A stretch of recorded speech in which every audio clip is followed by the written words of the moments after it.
Shalom, puji nama Tuhan. Silakan duduk, apa kabar ibu-ibu yang cantik, yang luar biasa. Luar biasa pasti ya. Terima kasih untuk tim pujian penyembahan. Udah satu album sepertinya ya. Saya minta maaf banget, gak nyangka ternyata ya macet banget, sama dari semalam juga macet banget saudara ya. Tetapi semuanya indah pada waktunya, amin. Nah saya kembali bersyukur dan berterima kasih buat kesempatan dan kepercayaan yang diberikan kepada saya. Nah hari ini saya dikasih tema ya, mengapa kita perlu menyangkal diri. Ya, kenapa kita perlu menyangkal diri. Tetapi waktu saya menyiapkan khotbah ini, ada satu perkataan yang Roh Kudus taruhkan di dalam hati saya. Kita nggak bisa menyangkal diri kalau kita tidak mengenal dan memahami identitas kita yang baru di dalam Tuhan. Amin. Sebagai contoh misalnya ya, biasanya kan orang kalau punya barang baru gitu ya, itu seneng dengan yang barang barunya. Tetapi barang lamanya tuh dia nggak mau buang gitu ya, atau dia nggak mau kasih orang. Saya nih belajar punya kebiasaan kalau saya beli baju atau beli tas gitu ya, kalau saya beli satu saya mesti keluarin satu dari lemari saya gitu ya, seperti itu. Nah tapi kalau kita lihat di sini apa yang saya renungkan, banyak dari kita tidak bisa atau tidak mau untuk meninggalkan identitas kita yang lama karena kita tidak memahami identitas kita yang baru.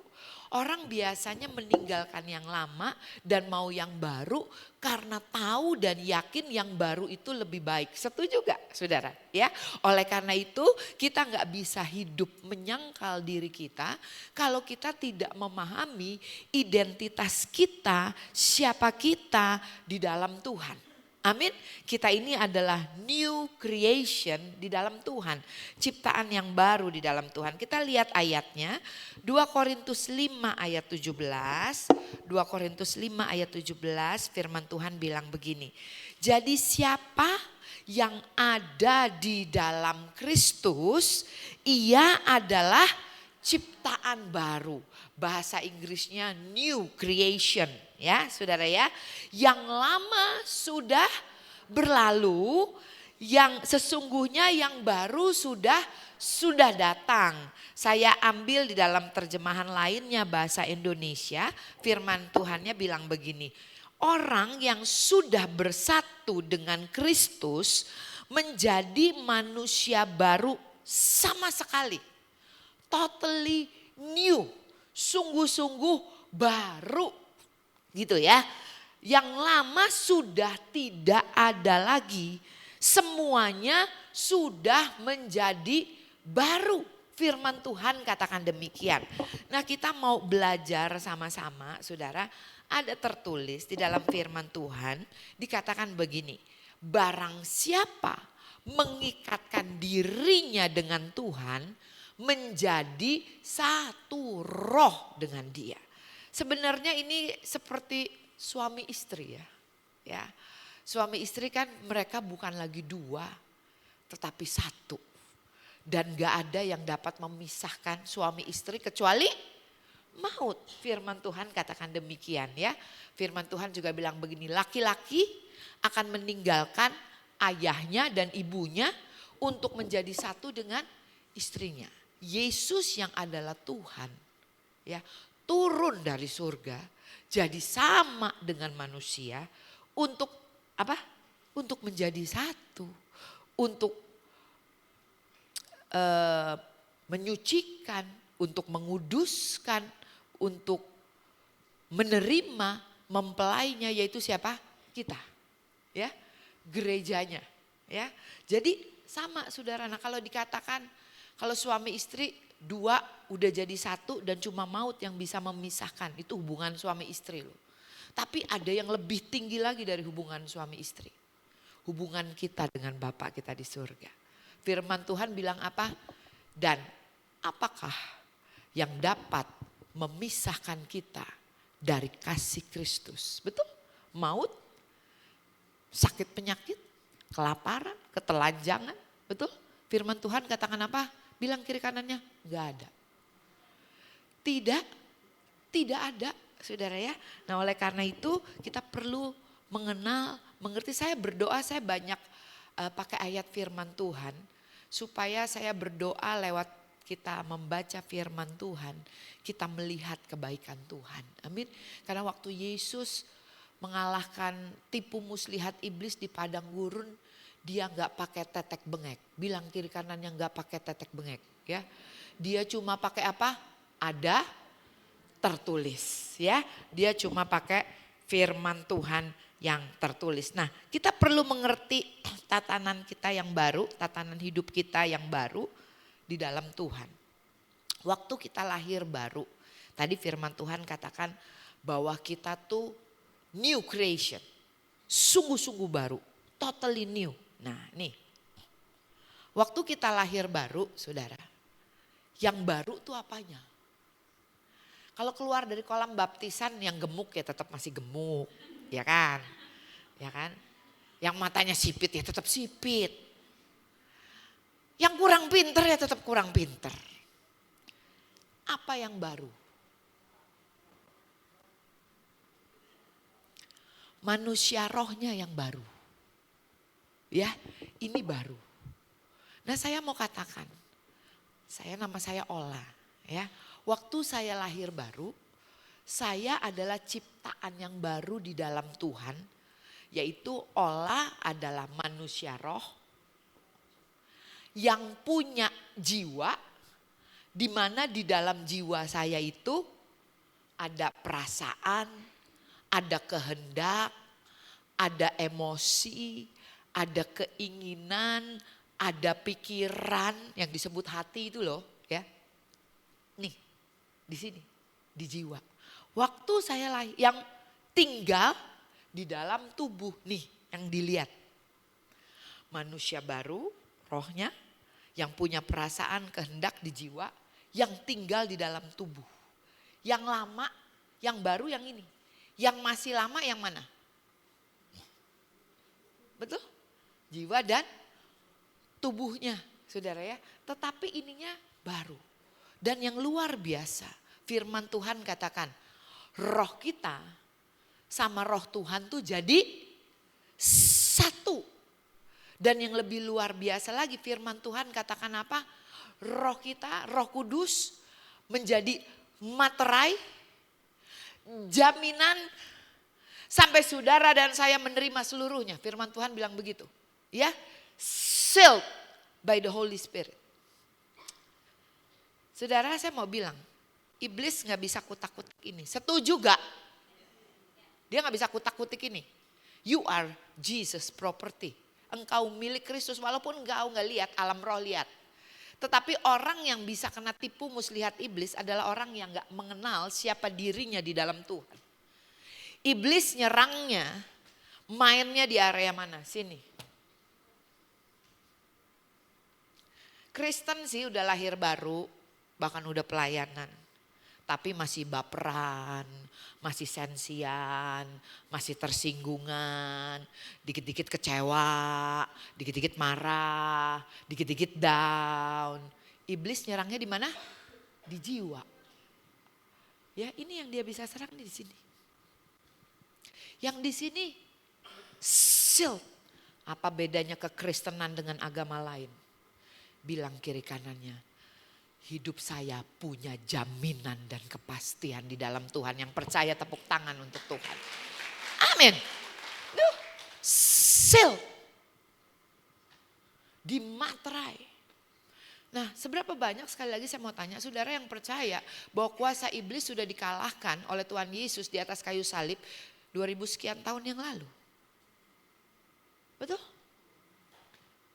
Udah gak ada kuasanya, tetapi dia masih punya apa? Tipu muslihatnya. Untuk nipu anak-anak Tuhan, umatku binasa karena tidak mengenal aku. Karena engkau yang menolak untuk mengenal aku, kata Tuhan. Nah saudara, iblis mainnya di area sini nih, saudara. Di jiwa. Makanya saya mau bilang hari-hari ini, saya percaya di sini gak ada ya, di tempat lain banyak bener saudara ya. Apalagi anak-anak muda gitu ya. Gak bisa isi pulsa, aduh gue kena mental nih gitu. Ya, Istri-istri nggak bisa beli bedak, aduh gue kena mental nih. Ya, bangga banget. Mental illness lagi diangkat terus. Setuju gak? Iya kan? Karena memang dia nyerang terus di area situ. Makanya kalau kita pelayanan, kita nggak bilang ayo kita menangkan roh. Nggak ada kan? Karena itu kerjaannya Tuhan. Kita bilangnya apa? Ayo kita menangkan jiwa. Betul. Menangkan jiwa untuk dibawa kepada Tuhan.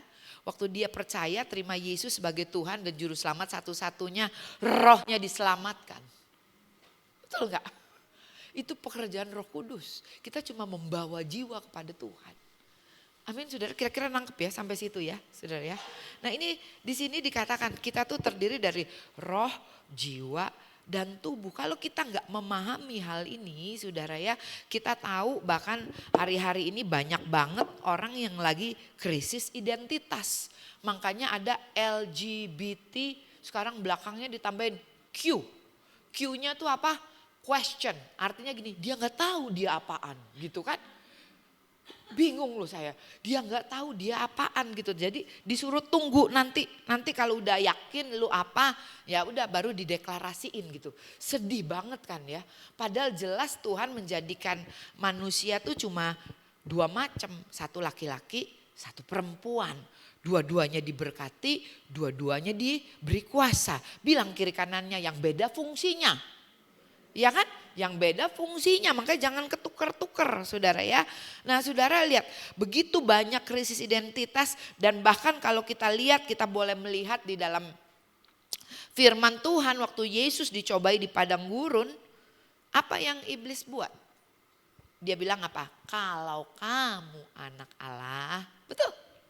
Kalau kamu anak Allah, dia mainkan, dia tipu muslihatnya tuh untuk apa? Untuk meragukan identitas kita di dalam Tuhan. Saya berdoa waktu ibu-ibu mengerti akan hal ini. Bilang kiri kanannya punya confident di dalam Tuhan. Punya confident di dalam Tuhannya tuh gini loh. Aku aman di dalam Tuhan. Apapun yang terjadi di dalam kehidupanku. Aku percaya aman pasti di dalam Tuhan. Dan bahkan saudara dapat berkata, aku tahu sekarang bahwa Allah sanggup turut bekerja di dalam segala perkara di dalam hidupku untuk mendatangkan kebaikan bagi aku yang mengasihi Tuhan. Apapun yang terjadi di dalam hidup kita, saudara dan saya harus mengukir firman Tuhan di dalam hati kita, di mana firman Tuhan berkata apa? Sebab aku ini mengetahui rancangan-rancangan apa yang ada padaku tentang kamu. Bukan rancangan kecelakaan, tetapi rancangan damai sejahtera untuk hari depanmu yang penuh dengan pengharapan. Terjemahan bahasa Inggrisnya bilang expected end. Terjemahan bahasa Inggrisnya bilang gini, hari depanmu tuh pasti. Amin. Pasti. Saudara, saya waktu mengerti hal ini, saudara ya, biarlah kamu akan mengetahui kebenaran dan kebenaran itu akan memerdekakan kita. Saudara, bukan berarti hidup saya nggak ada masalah. Bukan berarti hidup saya nggak ada pergumulan dan tantangan. Ada di sini yang hidup nggak punya masalah? Angkat tangan. Nggak ada ya, termasuk yang ngomong. Tetapi waktu saya mengerti, saya mempercayai dan saya mendeklarasikannya di dalam hidup saya. Masalah ada, tantangan dan pergumulan ada. Tetapi yang saya mau katakan, ada damai sejahtera Allah yang melampaui segala akal, yang menjaga hati dan pikiran saya. Amin. Saudara, ini kita para wanita perlu banget tahu ini. Kalau enggak, cewek-cewek itu kan sering baperan ya Bu ya. Sering sensian gitu ya. Apa-apa dibawa perasaan gitu ya. Saudara, hidup tuh pilihan. Saudara mau hidup dikuasai oleh perasaan atau engkau menguasai perasaan? Engkau hidup dikuasai pikiran atau engkau menguasai pikiranmu? Kenapa? Karena iblis mainnya di area sini. Rasanya suami saya nggak bener nih. Rasanya dia punya selingkuhan nih. Rasanya badan saya nggak enak nih. Rasanya kepala saya pusing terus. Rasanya ada tumor nih. Bilang kiri kanannya, hidup tuh bukan perasaan. Amin. Tetapi anak-anak Tuhan kita hidup dengan iman. Amin. Coba ibu-ibu bayangkan kalau kita hidup tergantung sama perasaan. Perasaan kita tuh berubah-ubah loh. Tergantung keadaan. Kalau udara di depan mendung, aduh rasanya leles ya, lemes, enggak semangat. Hidup tuh jadi dibawa-bawa perasaan, enggak saudara. Hidup tuh jadi tergantung yang di luar. Tapi tidak demikian dengan kita anak-anak Tuhan. Kita hidup karena apa yang kita percaya. Amin. Lanjut saudara, firman Tuhan katakan apa? Yohanes 3 ayat 3 berkata begini. Yesus menjawab katanya, aku berkata kepadamu, sesungguhnya jika seorang tidak dilahirkan kembali, ia tidak dapat melihat kerajaan Allah. Nah waktu tadi, gambar tadi kita udah belajar ya. Waktu kita percaya bahwa Yesus adalah Tuhan dan Juru Selamat di dalam hidup kita. Saudara, kita adalah ciptaan yang baru. Rohnya yang diperbarui di dalam Tuhan. Lihat bagaimana kita lahir baru. Saya percaya di sini udah lahir baru, tapi gak apa-apa kita baca lagi biar kita ingat ya saudara ya. Bagaimana kita lahir baru. Saudara, baptisan adalah ekspresi iman kita kepada Tuhan. Contoh ya, ada dua orang yang pacaran. I love you, you love me. I and you love-lovean gitu kan ya saudara.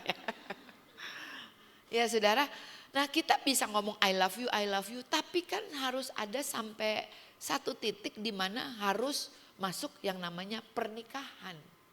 Betul gak? Komitmen. Ya sama, kita bilang saya percaya Yesus Tuhan, saya percaya Yesus Tuhan. Saudara, harus dilanjuti dengan tindakan. Yang menyelamatkan bukan baptisan. Yang menyelamatkan adalah iman percaya kita kepada Tuhan. Karena kita percaya, kita mau dibaptis. Gitu maksudnya. Jadi jangan kebalik-kebalik ya saudara ya. Saya dari keluarga hamba Tuhan. Waktu anak saya yang paling besar sudah umur 12 tahun. Mami saya bilang itu udah waktunya mesti dibaptis. Saudara ya. Karena waktu itu di dalam keterbatasan saya juga kurang ngerti. Saya juga kaget. Waktu pendeta yang mau baptis anak saya itu nanya sama anak saya. Kok kamu kenapa mau dibaptis? Anak saya jawabnya disuruh oma sama mama. Waduh saya shock saudara ya. Setelah itu saya suruh buru-buru ikut kelas baptisan untuk belajar ya. Paling enggak tahu basicnya saudara. Banyak dari kita asal baptis, asal ikut-ikutan. Yang ada bilang kiri kanannya basah doang. Betul. Tapi waktu saudara dan saya melakukannya harus melakukan dengan iman karena ini nih. Tuh. Sebab karena kasih karunia, apa saudara? Kamu diselamatkan oleh iman. Itu bukan hasil usahamu tetapi pemberian Allah. Itu bukan hasil pekerjaanmu, jangan ada orang yang memegahkan diri. Roma 10 ayat 10 bilang begini, karena dengan hati orang percaya dan dibenarkan dan dengan mulut orang mengaku dan diselamatkan. Waktu kita percaya, kita mengaku dengan mulut kita, bilang kiri kanannya kamu sudah lahir baru. Amin. Baptisan itu adalah ekspresi iman. Baptisan itu adalah tindakan iman kita. Amin. Saudara, jadi kalau ada yang belum dibaptis, sebentar boleh menghubungi ibu ya untuk dibaptis gitu ya. Nah saudara, sekali lagi, mengapa kita perlu memahami identitas kita di dalam Kristus? Saudara ya, di sini ada 3 poin yang saya catat. Identitas kita tidak ditentukan oleh keadaan, situasi, jabatan atau benda. Identitas kita adalah anak-anak Allah. Amin. Waktu roh Tuhan, roh anaknya ditaruh di dalam roh kita, kita menjadi anak-anak Allah. Waktu kita lahir baru bukan perubahan natur, perubahan kodrat. Ulang ya, waktu kita lahir baru bukan perubahan natur, perubahan kodrat. Kodrat itu apa? Ikan hidupnya di air. Waktu ikan dikeluarin dari air, hidup sih cuma megap-megap. Betul? Kelojotan gitu loh ikannya. Manusia waktu lahir baru, naturnya, saudara bisa baca di dalam kitab Kejadian, adalah bergaul dengan Tuhan. Jadi kalau kamu bilang kamu sudah lahir baru, kamu pasti kangen untuk ibadah bareng. Kamu pasti kangen untuk memuji dan menyembah Tuhan. Kamu pasti kangen untuk berdoa. Pasti kamu pengen dengar suara Tuhan, baca firman Tuhan.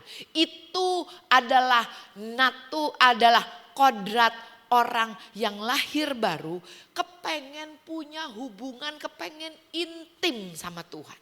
Kodrat orang yang lahir baru itu selalu kepengen intim dan punya hubungan sama Tuhan. Kalau udah lama gak doa, udah lama gak ibadah, udah lama gak baca Alkitab, kayak gak enak gitu. Amin. Itu kodratnya.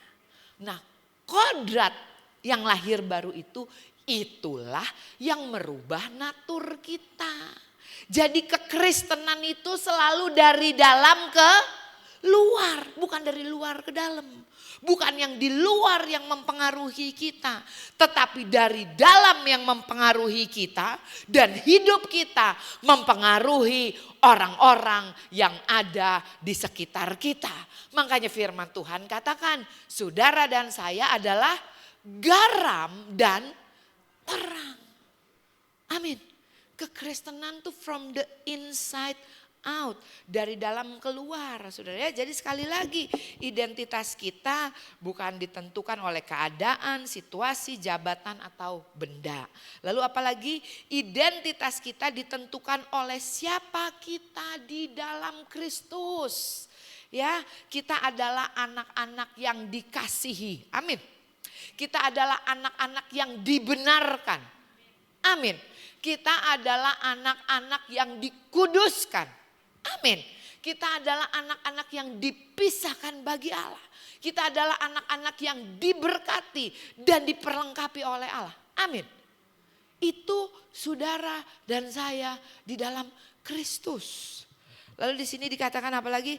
Tanpa identitas yang jelas, kita tuh diperbudak, atau dengan kata lain kena tipu muslihat iblis. Iblis itu menipu, mengelabui, memainkan anak-anak Tuhan yang tidak ngerti dan tidak paham dan tidak yakin siapa dirinya di dalam Tuhan. Saudara, hidup di dalam dunia ini, sekali lagi saya katakan, pergumulan ada, tantangan ada, betul? Bilang kiri kanannya, makanya kita perlu Tuhan. Amin. Supaya saudara dan saya bisa nyanyi, ku kan berdiri, betul? Di tengah badai dengan kekuatan yang kau berikan. Amin, saudara. Kenapa? Karena kita tahu siapa kita di dalam Tuhan. Waktu kita ngadepin sesuatu, waktu hati ini menuduh kita, waktu perasaan kita bikin kita down, saudara dan saya dapat berdiri dan dapat berkata, enggak, aku tahu Allahku sanggup turut bekerja di dalam segala perkara di dalam hidupku untuk mendatangkan kebaikan. Saudara, waktu suami saya, tepuk tangan buat Tuhan kita yang luar biasa. Waktu suami saya bangkrut, waktu dia mesti kerja sama temennya, waktu dia terima gaji, waktu gajinya cuma cukup 10 hari sampai 2 minggu. Saudara ya, tahu kan maksudnya ya? Selebihnya berdoa dan berlutut gitu kan? Ya, saudara ya. Waktu dia mau pergi ke kantor, saya selalu berusaha kelihatan kuat di hadapan suami saya. Suami saya bilang, "Olah, kamu oke?" "Oh, oke." Padahal kalau dia berangkat ke kantor kerja, saudara, saya tiarap. Kalau dulu suami belum bertobat, saya doainnya berlutut. Begitu suami bertobatnya belum, bangkrut pula, tiarap saya. Tapi saya nggak membiarkan diri saya lama-lama playing victim. Bilang kiri kanannya, nggak boleh playing victim jadi anak Tuhan. You're not going anywhere. Ya, aduh, mengasihani diri sendiri. Jangan saudara, ya. Hidupmu gak bisa maju nanti. Ya, daripada saya tiarap dan menangisi apa yang sedang saya hadapi, saya pilih untuk bangkit. Ya ini menyangkal diri. Saya bangkit, saya berdiri di depan kaca dan saya berkata, Tuhan adalah gembalaku yang baik. Takkan kekurangan aku. Itu yang saya katakan. Saudara, waktu saya katakan itu, ya masalahnya duit tinggal 20.000. Waktu saya perkatakan itu saudara, nggak ada tuh bel rumah berbunyi ada yang nganterin duit, nggak ada. Nggak ada tuh plafon kebelah, ada duit jatuh dari langit, nggak ada. Apa yang ada?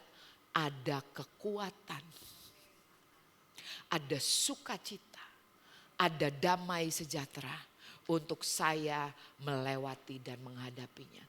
Dan kalau hari ini Tuhan mengembalikan apa yang terhilang. Saudara gak usah takut kalau sesuatu itu terhilang dari dalam hidup kita. Tuhan sanggup mengembalikannya berlipat kali ganda. Amin, tepuk tangan untuk Tuhan kita yang luar biasa. Amin, saudara. Nah kita perlu mengenal dan memahami hal itu. Kalau enggak saudara, hidup kita tuh capek. Dengan tipu muslihat iblis dia mainnya di jiwa kita. Dia terus bohongin kita. Dengan apa? Tuh kan. Mana Tuhan yang kamu layani? Mana Tuhan yang tiap pagi kamu berdoa? Mana? Gak ada, hidup lu tetap susah. Gak ada, suamimu gak balik. Gak ada, anakmu belum pulih. Betul? Itu tipu muslihat iblis. Kita menyangkal dirinya gimana? Di saat waktunya mungkin hak saya dong. Saya lagi sedih, saya lagi kena masalah. Betul? Hak saya dong untuk saya nggak melayani, untuk saya nggak ke gereja, hidup lagi penuh masalah. Saudara menyangkal diri itu bicara apa?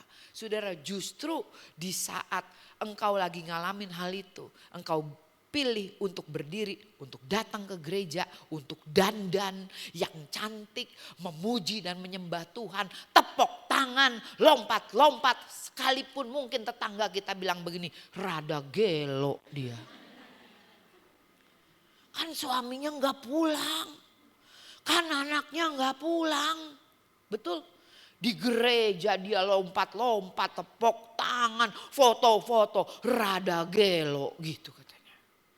Betul saudara, itu menyangkal diri. Waktu engkau menyangkal diri, engkau sedang berkata kepada tipu muslihat iblis. Engkau sedang berkata kepada keadaanmu, dengar, apapun yang sedang mendatangi aku itu tidak lebih besar daripada kasih Allah dan janji Allah di dalam kehidupanku. Tepuk tangan buat Tuhan. No wonder Daud bilang apa? Hai jiwaku, pujilah Tuhan. Betul? Daud bilang apa? Hai jiwaku, pujilah Tuhan. Dia lagi dalam keadaan stres. Dia lagi dalam keadaan tertekan. Dia memerintahkan jiwanya untuk memuji-muji Tuhan. Itu loh yang saya maksudkan. Hidup tuh mau dikuasai perasaan. Hidup tuh mau dikuasai pikiran. Atau kita yang menguasai perasaan dan pikiran kita. Sebagaimana Daud berkata, hai jiwaku, pujilah Tuhan. Dengan arti kata lain, dia gak mau fokus sama masalahnya. Tapi dia mau fokuskan dirinya, pikirannya kepada kasih dan janji-janji Tuhan di dalam kehidupannya.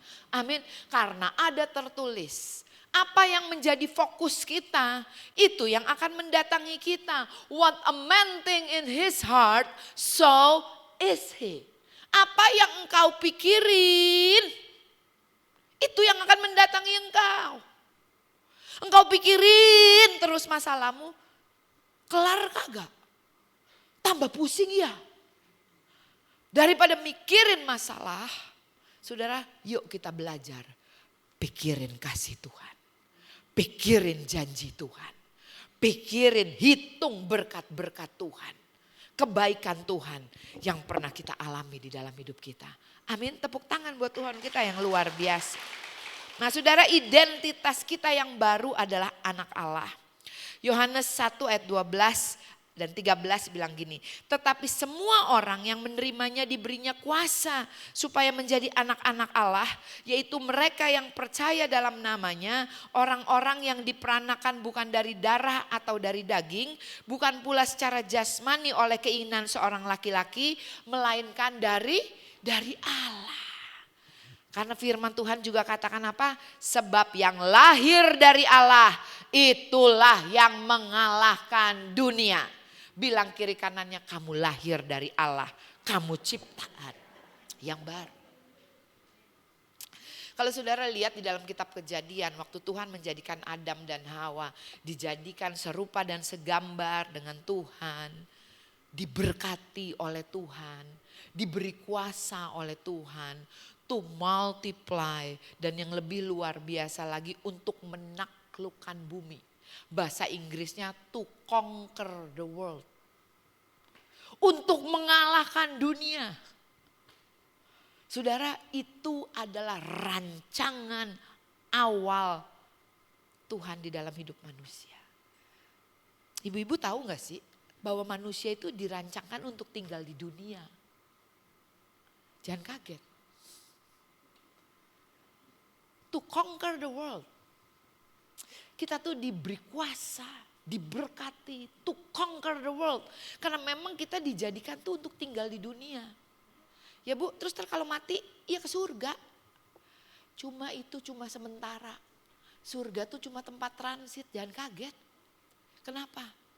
Nunggu waktunya. Saat yang tepat untuk apa? Langit yang baru. Bumi yang baru. Tubuh kemuliaan yang baru. Untuk bersama-sama dengan Kristus memerintah selama-lamanya. Amin. Tepuk tangan buat Tuhan kita yang luar biasa. Memang saudara dan saya di-create untuk tinggal di bumi. Tapi kan ini udah corrupted earth ya. Udah bumi yang penuh dengan dosa. Nanti Tuhan kasih bumi yang baru. Tubuh yang baru juga, langit yang baru juga. Untuk conquer the world. Artinya kita yang sudah lahir baru, apapun musimnya, apapun keadaan yang kita hadapi hari-hari ini. Bilang kiri kanannya, kamu lebih dari pemenang. Amin. Oleh karena Dia yang telah mengasihi setiap kita. Bilang lagi kiri kanannya, gak boleh baperan. Amin. Ya, ini kita nih ngumpul begini ibu-ibu luar biasa loh. Kita bisa saling ngingetin, saling nguatin, betul? Saling nasehatin, saling membangun satu dengan yang lain ya. Oke, lanjut ya. 1 Tesalonika 5 ayat 23 bilang begini. Semoga Allah damai sejahtera menguduskan kamu seluruhnya dan semoga roh, jiwa dan tubuhmu terpelihara sempurna dengan tak bercacat pada kedatangan Yesus Kristus Tuhan kita. Lalu 3 Yohanes 1 ayat 2 bilang begini. Saudaraku yang kekasih, aku berdoa semoga engkau baik-baik dan sehat-sehat saja dalam segala sesuatu. Sama seperti jiwamu baik-baik saja. Dengan kata lain gambar yang tadi kita udah belajar. Waktu kita lahir baru rohnya sempurna. Manusia rohnya sempurna. Amin. Saudara, yang belum sempurna tuh apa? Jiwanya sama tubuhnya. Kalau ada pepatah bahasa Indonesia yang berkata, apa saudara? Di dalam tubuh yang sehat ada jiwa yang sehat. Ternyata Alkitab bilangnya beda. Di dalam jiwa yang sehat, tubuhnya ikut sehat. Banyak sekarang orang kena penyakit nggak jelas. Ya nggak? Kenapa? Stres. Takut, khawatir. Betul. Banyak orang kena darah tinggi, kena obesitas, kena diabetes. Kenapa? Stres. Waktu stres makan.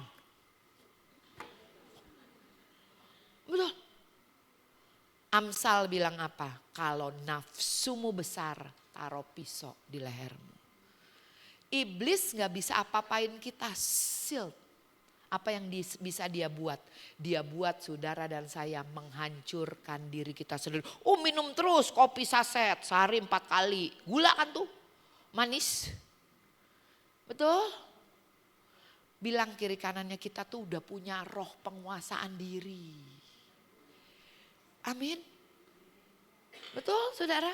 Ya, jadi saudara, iblis tuh akan bekerja melalui berbagai macam cara untuk menghancurkan kita. Tetapi saya percaya saudara ya, ada Roh Kudus Tuhan di dalam kita yang menolong kita. Lanjut saudara ya, pahami identitas kita yang baru. Ya saudara, saya nggak tulis semuanya tapi nanti boleh dicatat, dilihat ya. Identitas kita yang baru siapa saudara? Kita ini adalah anak-anak Allah. Amin. Bilang kiri kanannya, kalau anak mah nggak dibuang. Ya, anak tuh pasti dibela. Amin, saudara. Ya, kita itu adalah imamat rajani. Ya, bukan cuma imam. Ya, tetapi kita rajani, dengan kata lain saudara. Saudara bukan cuma mendoakan orang ya kepada Tuhan. Itu maksudnya imam.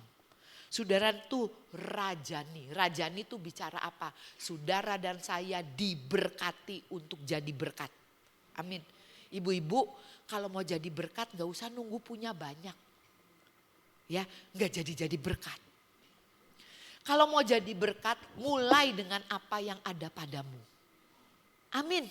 Ya, kalau mau jadi berkat, belajar dulu lewat perkara kecil. Kalau 20.000 aja gak berani memberkati, jangan harap bisa memberkati 1 juta. Amin. Amin. Firman Tuhan bilang apa? Setia dulu sama perkara kecil. Kalau kamu setia sama perkara kecil, Tuhan mampukan kita perkara-perkara yang lebih besar di dalam hidup kita. Amin. Siapa di sini mau jadi berkat? Amin. Bilang kiri kanannya, mulai aja dari apa yang ada padamu. Ya, gak usah yang gak ada. Apa yang ada pada kita aja, saudara ya. Kita bisa jadi berkat, saudara ya. Itu maksudnya imamat rajani. Kita ini kepala dan bukan ekor. Amin. Terus naik dan tidak turun. Amin. Lalu apa lagi? Kita ini lebih daripada pemenang. Itu adalah rancangan kita, didesain seperti itu ya, untuk menjadi pemenang. Lalu dikatakan apa? Kita adalah orang-orang yang berkelimpahan. Yohanes 10 ayat 10. Aku datang supaya kamu mempunyai hidup dan mempunyainya di dalam segala kelimpahan. Kita nggak pernah bisa hidup berkelimpahan kalau nggak punya rasa cukup. Betul. Ya, dulu saya saudara ya, kalau demen sepatu nih ya, ada 5 warna, 5-5-nya saya beli gitu ya. Habis demen gitu ya. Dulu saya pikir saya keren. Ternyata saya baru tahu saya sakit jiwa. Karena gak punya rasa cukup. Mau lagi, mau lagi, mau lagi, mau lebih lagi. Ya, itu iblis tipu muslihatnya di jiwa kita. Nah, bagaimana kita menghidupi manusia baru kita? Yang pertama, Alkitab tuh sebagai cermin. Setiap kali kita lagi down, setiap kali kita lagi ngadepin sesuatu, saudara ya, saudara kita harus bercermin melihat diri kita kepada firman Tuhan. Contoh nih ya, saya sengaja nih bawa. Nah, ibu yang di depan deh. Ibu siapa namanya? Ibu Diana. Oke, Ibu Diana nih saya bawa kaca, Bu. Ibu kalau ngelihat di kaca, siapa tadi pagi belum ngaca? Semua ngaca ya, kita demen ngaca ya ibu-ibu ya. Saya mau tanya Ibu Diana, ini ibu waktu ngaca, ini wajah ibu kemarin atau besok? Sekarang Bu, yakin? Bukan wajah kemarin? Oh ya kemarin. Bukan wajah besok, bukan. Sama juga wajah. Sekarang ya Bu ya, wajah sekarang. Firman Tuhan katakan bahwa kita tuh harus bercermin kepada firman. Kenapa kita harus bercermin kepada firman? Karena firman Tuhan itu tidak pernah berubah dulu, sekarang dan sampai selama-lamanya. Apapun musim kehidupan yang kita lewati, firman itu tidak berubah. Dengan kata lain, di waktu kita takut, Kita bercermin kepada firman di mana Tuhan berkata, sekali-kali aku tidak meninggalkan dan membiarkan engkau. Amin. Di saat mungkin saldo di rekening kita sangat minim. Kita ngaca sama firman di mana firman berkata, Allahku akan mencukupi segala kebutuhanku sesuai dengan kekayaan dan kemuliaannya. Saudara, kalau kita bercermin kepada cermin jasmani kita, takut. Kenapa? Udah mulai turun, udah mulai banyak keriput, udah mulai banyak flek. Betul? Tetapi firman Tuhan katakan apa? Kita harus bercermin kepada kebenaran firman Tuhan yang tidak pernah berubah dulu, sekarang, dan sampai selama-lamanya di dalam kehidupan kita. Bahkan kasih Tuhan di dalam hidup kita tidak pernah berubah. Amin. Yang kedua, bagaimana menghidupinya? Pembaruan budi, Roma 12 ayat 2. Waktu kita lahir baru, roh kita baru. Tetapi apa yang harus mengalami perubahan? Yang harus mengalami perubahan adalah cara pandang kita. Cara berpikir kita. Waktu saya nggak lama lagi, saya boleh minta 3 orang cepet yuk ke depan. Ke sini. Yuk maju, yuk Ibu. Yuk. Nah, coba boleh lihat tingginya. Ibu paling mungil. Kan udah ngerti ya tadi ya. Kita terdiri dari roh, jiwa, tubuh. Kenapa kita perlu ngalamin pembaruan budi? Saudara ya. Waktu kita lahir baru, ini baru. Manusia rohnya baru. Manusia roh itu ada di dalam kita. Ya, sekalipun kita nggak ngelihat, sekalipun kita nggak berasa, tapi saudara dan saya dengan iman percaya, udah baru manusia rohnya. Amin. Ya, karena iman tuh bukan perasaan. Ya, iman tuh nggak kita lihat tapi bukan berarti nggak ada. Ada. Manusia rohnya baru.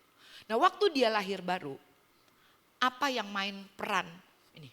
Di sini nih, waktu lahir baru, warisan ilahi, warisan sorgawi, disembuhkan, dipulihkan, disucikan.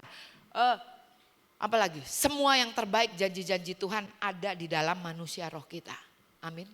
Gimana caranya ini termanifestasi di dalam kehidupan kita di bumi? Gimana caranya? Dia yang main peranan. Nih, kalau kita udah lahir baru, ya kan pikiran, kehendak, perasaan itu ada di jiwa. Kalau kita udah lahir baru, tetapi jiwa kita tuh terus mandang ke sini, yang kelihatan.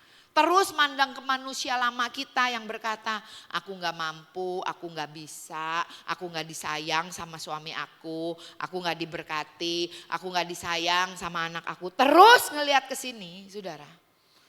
Ini tipu muslihat iblis, saudara. Gak akan maju kemana-mana. Apa yang harus dia lakukan? Pembaruan budi, berubah. Saudara, yang namanya berubah cara pandang kita. Pembaruan budi, maaf ya. Ibu siapa namanya Bu? Ibu Feli, maaf ya Bu ya. Saudara, yang namanya ngalamin pembaruan budi, saudara gak bisa gini, Bu Ola tolong sebentar tumpang tangan, saya mau ngalamin pembaruan budi, terus saya tumpang tangan dalam nama Yesus. Ibu Feli berubah. Gak ada kayak gitu, gak ada simsalabim. Gimana ngalamin pembaruan budi? Baca kitab suci, doa tiap hari, doa tiap hari, doa tiap hari. Baca kitab suci, doa tiap hari kalau mau tumbuh. Amin. Dia pegang peranan. Waktu ini ngalamin hal-hal yang dunia alami. Apa yang dia harus lakukan? Dia harus memandang sebagaimana Tuhan memandang. Sebagaimana dirinya di dalam Tuhan. Firman Tuhan katakan apa? Sebab pikiran Kristus itu jauh lebih tinggi dan jauh lebih luar biasa daripada pikiranku. Sebab kehendaknya itu jauh lebih luar biasa daripada kehendakku. Dia harus melihat dirinya yang baru di dalam roh. Kalau dia ngelihat ke sini, aku sakit, gak ada obatnya, 6 bulan lagi selesai. Dia harus melihat kepada manusia rohaninya, di mana di dalam manusia rohaninya ada tertulis, dan oleh bilur-bilur darah Yesus aku sudah sembuh. Waktu dia melihat dirinya, aduh saya nggak bisa apa-apa, aduh saya nggak bisa lewatin ini, saya nggak bisa lewatin musim ini. Dia harus memandang kepada manusia rohnya. Di mana manusia rohnya berkata apa? Bersama dengan Kristus aku cakap menanggung segala sesuatu. Amin saudara, yang harus ngalamin perubahan. Perubahanmu di Roma 12 ayat 2. Ini kan udah bertobat lahir baru. Tetapi yang saudara dan saya harus terus mengerjakannya adalah di sini. Supaya apa? Ini nih kayak keran. Ini tuh kayak pipa. Makanya mesti firman Tuhan katakan jaga hatimu dengan segala kewaspadaan. Bahasa Inggris dalam Good News Translation bilang ini, jaga pikiranmu dengan segala kewaspadaan. Karena hidupmu terbentuk dari pikiranmu. Yesus bilang apa? Firman Tuhan bilang apa? Segala yang baik, yang benar, yang suci, yang mulia, pikirkanlah semuanya itu. Dengan kata lain dia harus memandang kepada manusia rohnya yang baru. Amin. Yang di sini baru bisa tersalur ke sini, atau dengan kata lain yang di sini baru bisa termanifestasi ke sini kalau ininya tunduk kepada firman Tuhan. Kalau ini menyangkal diri itu maksudnya gini loh saudara, menyangkal diri itu ini gak mau ngikutin ini, tapi ngikutin apa kata sini. Saudara, tubuh ini cuma casing, ngikutin doang. Dalamnya yang penting. Firman Tuhan katakan jagalah hatimu dengan segala kewaspadaan. Karena dari sanalah terpancar. Karena dari sanalah terpancar kehidupan. Amin. Thank you. Tepuk tangan buat Tuhan kita yang luar biasa. Oke, sedikit lagi waktu saya habis. Haleluya. Mengetahui, percaya dan mengakui. Waktu kita mengetahui kebenaran itu, saudara ya, kita percaya dan kita mengakuinya. Amin. Declare, lakukan. Lalu yang terakhir, yang keempat saudara ya, pergaulan yang buruk itu merusak kebiasaan yang baik. Kita berteman dengan semua orang, ya kan? Anak Tuhan kan gak boleh cari musuh, ya. Kita berteman dengan semua orang. Tetapi dengan siapa kita bergaul, saudara, bilang kiri kanannya boleh pilih-pilih.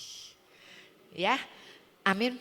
Oke, saudara, kita bisa menyangkal diri kita, maksudnya kita bisa meninggalkan manusia lama kita. Karena kita tahu yang baru itu jauh lebih baik daripada yang lama. Dan Tuhan katakan kita adalah ciptaan yang baru. New creation di dalam Tuhan. Dan kalau Allah ada di pihak kita, siapakah yang boleh jadi lawan kita? Dan kalau Allah ada di dalam kita, nothing is impossible. Sesungguhnya hidup kita tuh bukan tentang kita lagi loh. Setuju gak sih? Hidup kita udah dibayar lunas. Hidup kita tuh tentang kebesarannya. Hidup kita tuh tentang kemenangannya. Waktu ada orang merendahkan kita. Waktu ada orang istilahnya nusuk kita dari belakang. Dia gak lagi ngerendahin kita, dia gak lagi nusuk kita. Siapa yang dia rendahkan? Tuhan. Amin. Saudara, menyangkal diri artinya kita meninggalkan cara berpikir kita yang lama. Kita meninggalkan gaya kita hidup yang lama. Bersama dengan Roh Kudus dipimpin. Dari iman kepada iman, dari kemenangan kepada kemenangan, dari kemuliaan kepada kemuliaan. Amin.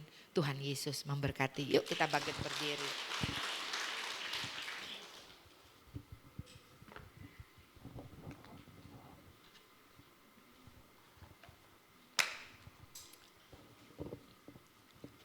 Ibu-ibu diberkati pagi hari ini. Amin. Ya, saya berharap setiap kita boleh mengetahui kebenaran. Dan kebenaran ini memerdekakan setiap kita. Yuk bangkit berdiri ibu-ibu yuk. Apapun yang kita hadapi, Tuhan itu jauh lebih besar. Dan dia Tuhan yang tidak pernah merancangkan yang jahat dalam hidup kita.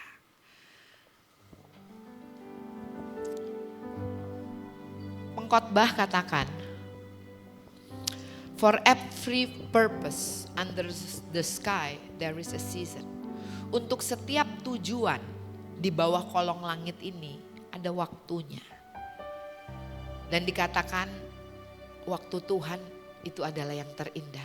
Seberapa banyak di sini yang percaya engkau ada di dunia ini punya tujuan? Kalau engkau percaya hidupmu punya tujuan, bilang kiri kanannya yang sabar. Amin. Semua indah pada waktunya. Amin. Kita naikkan pujian ini yuk. Sama-sama kita naikkan pujian ini.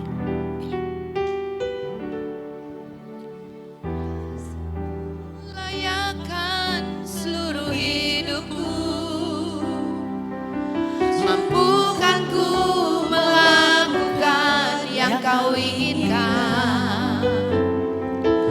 Tak bisa ku terlepas, kau menggenggam tanganku, ingin lebih mengenal pribadimu.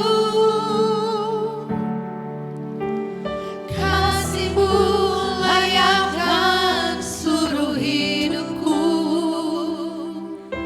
mampukan ku melakukan yang kau inginkan.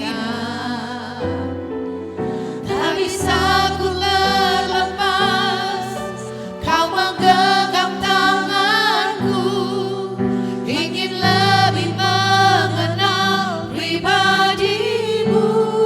Sama-sama katakan. Ku terhubung denganmu. Amin.